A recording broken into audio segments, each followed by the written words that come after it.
সাবেক প্রধানমন্ত্রী শেখ হাসিনার রাজনৈতিক বক্তব্য দেওয়ার প্রতিবাদে জেলায় জেলায় বুলডোজার কর্মসূচি পালন করা হয়। ছাত্র জনতার ব্যানারে বিভিন্ন স্থানে ভাঙচুর করে শেখ মুজিবুর রহমানের প্রতিকৃতি।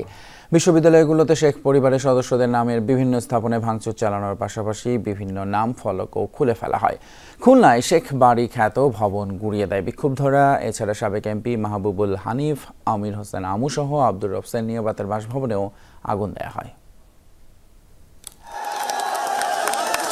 লাইভে এসে শেখ হাসিনার রাজনৈতিক বক্তব্য, তারই জেরে রাজশাহী বিশ্ববিদ্যালয়ে এই ভাঙচুর। ছাত্র জনতার ব্যানারে প্রথমে বঙ্গবন্ধু শেখ মুজিবুর রহমান হলের নাম ফলক ভেঙে বিজয় ২৪ নাম দেওয়া হয়। পরে মুছে ফেলা হয় ফজিলাতুন্নেসা মুজিব হল, নির্মাণাধীন শেখ হাসিনা হল সহ ক্যাম্পাস জুড়ে মুজিব পরিবারের নামের বিভিন্ন গ্রাফিতি আর দেয়াল লিখন। ফ্যাসিস্ট তৈরির যে আতুর ঘরগুলো, এই আতুর ঘরগুলো আমরা ভেঙে দিয়ে এই জায়গাগুলোকে আমরা বিপ্লবের ছাপ দিতে চাই। এই নামকরণগুলো আমরা বিপ্লবের আলোকে করতে চাই। খুলনা নগরীর ময়লাপোতা মোড় শেরে বাংলা রোডে শেখ বাড়ি খ্যাত ভবনটি বুলডোজার দিয়ে গুঁড়িয়ে দেয় ক্ষুব্ধ ছাত্র জনতা। বলেন, নতুন বাংলাদেশে ফেসিবাদের কোনো চিহ্নই আর ঠাঁই পাবে না। এই শেখ বাড়ি ছিল বদ্দারিপাড়ার আওয়ামী লীগের ক্যাবলা, এই ক্যাবলাকে আমরা ভেঙে দিতে চাই। আমরা ছাত্র জনতা এমন প্রতিবাদ গড়ে তুলব, আপনারা পালিয়ে যাওয়ার সাহস করতে পারবেন না। জাহাঙ্গীরনগর বিশ্ববিদ্যালয়েও ভেঙে ফেলা হয়েছে শেখ মুজিবুর রহমানের স্থাপনা, মুছে ফেলা হয়েছে বিভিন্ন গ্রাফিতি। রংপুরে বেগম রোকেয়া বিশ্ববিদ্যালয়ে শেখ মুজিবুর রহমান সহ তার পরিবারের সদস্যদের নামের বিভিন্ন স্থাপনা গুঁড়িয়ে দেওয়া হয়েছে। কারমাইকেল কলেজ সহ শহর জুড়ে বিভিন্ন স্থাপনায় ভাঙচুর চালানো হয় ছাত্র জনতার ব্যানারে।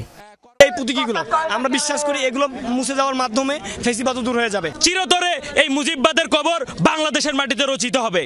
ছাত্র জনতার ব্যানারে বরিশালের কালীবাড়ি রোড এলাকায় শেখ মুজিবুর রহমানের ভগ্নিপতি আব্দুর রহমান নিয়াবাতের বাসভবনে আগুন দেয়া হয়। পাশাপাশি বুলডোজার দিয়ে ভাঙচুর চালানো হয় ভবনে। ভাঙচুর করা হয় আওয়ামী লীগ নেতা আমির হোসেন আমুর বরিশালের বাসাতেও। এই যে প্রপার্টি করছে না, নিজেদের টাকা কিছু করে নাই, সব আমাদের টাকার, এবং আমাদের টাকার জিনিস আমরা ভাঙবো না কি করবো এটা সম্পূর্ণ ইটস আপ টু আস।